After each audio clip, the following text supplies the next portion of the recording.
Ways to develop the 5 minds in my classroom. The discipline mind. Just because we've learned it doesn't mean we leave it. Bringing back information and reinforcing concepts throughout the school year will help develop the discipline mind. For example, grammar.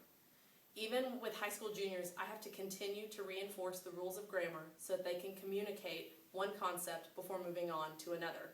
They have to be able to know what a clause is, or a sentence fragment, to understand the whys and hows of comma placement.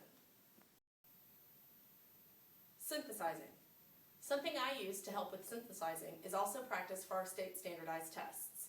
Using a fictional short story and a nonfiction lecture, students are asked to answer a question that relates to the common theme between them.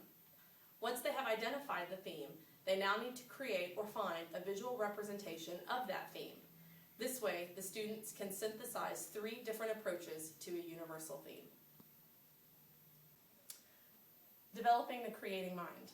The best way right now for me to continue to develop the creating mind is to give my students more freedom with their projects than I currently do. Letting them decide how they want to present their products gives them the opportunity to showcase their creativity, and allowing them different media lifts some of the restrictions that my students currently face.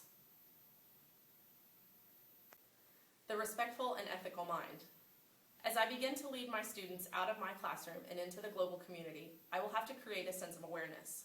On commonsensemedia.org, there is a lesson called Digital Life, and one of the objectives to help with the respectful mind is to identify their responsibilities online. This same lesson also helps to develop the ethical mind.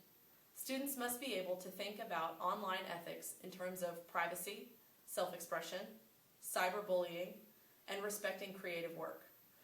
Personally, many of my students still have a hard time understanding what plagiarism actually is.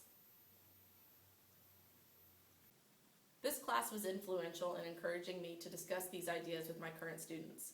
Their feedback is instrumental in how I create lessons now and in the future.